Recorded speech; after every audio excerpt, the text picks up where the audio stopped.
আসসালামু আলাইকুম সবাইকে, একটা নতুন ভিডিওতে ওয়েলকাম করতেছি। এই যে এই বাচ্চাটা দেখছেন আপনারা,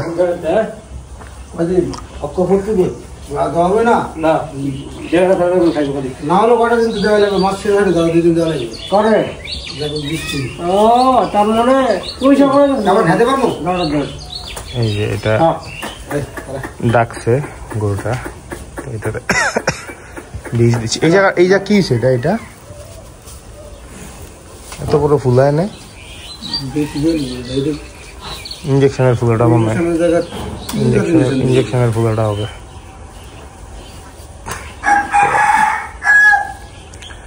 আমরা 100 শাহিওয়াল দিয়েছি। এই গরুগুলো ওই ঘরটার থেকে এই ঘরে আনছি, ওই ঘরটার জায়গা হইতেছে না, তো এই কারণে শর্ট টাইমের জন্য এই গরুগুলো সেগ্রিগেট করে রাখবো, তো এই গরুগুলো এই ঘরে থাকবে আর কি। গাভীগুলা না, ইয়েগুলা আসেনি দাদা ডাকটা।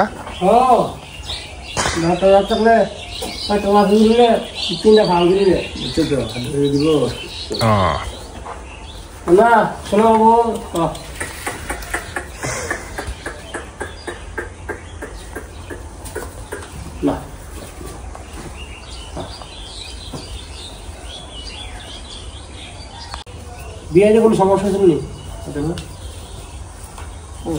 টান দিতেছে আর কি।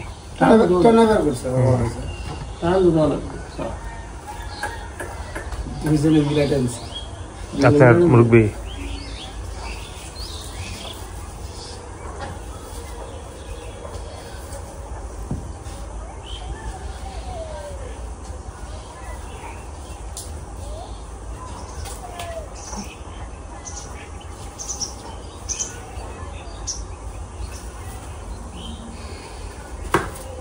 রাখছি তো ওকে। হ্যাঁ হ্যাঁ ওকে, যা মনে করেন কাজ হয়ে গেছে, ছোট্ট কাজ। এর আগে আপনারা দেখছিলেন এইটাকে বীজ দেওয়া হয়েছিল, এই গরুটা।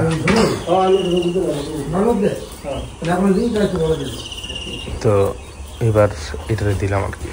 এটাই তো এমনি রাখতো না, আলগি দিয়ে রাখতো।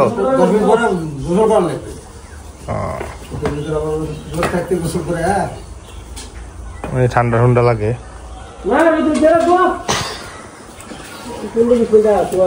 না, বইলে তো সমস্যা, বইতে পারতো না তো মনে হয় না।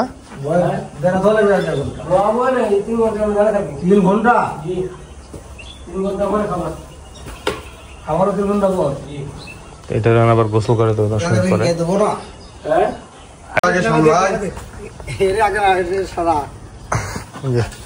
বীজ দেওয়ার পরে গাভীগুলোরে একটু গোসল করে দিতে হয়।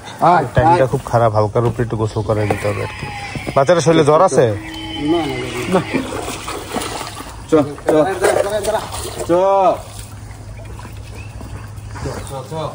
ধরতে পারবি গোটা ভিজালে তো ওর পাতাটা দিয়ে দিই।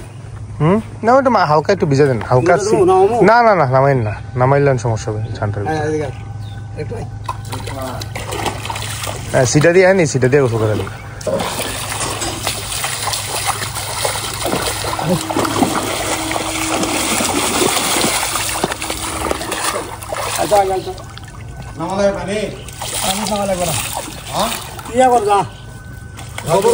গোবর কটা তুলে তিল বাটে একটু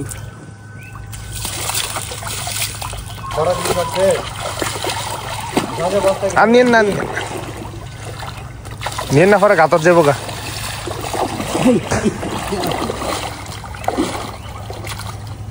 আপনি এই সাইড দিয়ে এই সাইডটা একটু ধরে। আমি এটার ভ্যালিডিটির ব্যাপারে আমার আইডিয়া নেই, আপনারা আমার একটু জানাই যে আসলে কি আদৌ বীজ দেওয়ার পরে গরুর গোসল করে হয় কিনা।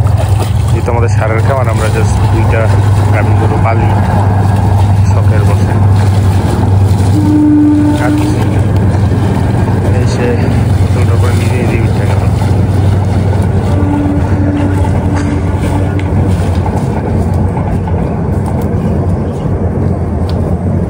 রোদ্রাত বেন্দারায় একটু বাইরে নিয়ে আর কি। এটা আসলে কতটুক ভ্যালিড বা এটা আসলে লাগে কিনা এটা আমার একটু জানেন। যে ডাক্তার যিনি বীজ দিয়ে গেছে উনি বললো যে আধা ঘন্টা পরে নাকি একটু গোসল করে দিতে হয়তো সেটাই করাইলাম গরুটারে। তাই একটু যেহেতু হালকা একটু রোদ আছে, মিষ্টি রোদটার মধ্যে চিন্তা করলাম একটু বাইরে রাখি গরুটারে। সন্ধ্যার আগে আগে শীতকাল, এই জায়গাটা একটু বাইন্দা রাখলে হয়তো একটু শরীরটা ইয়ে পাবে।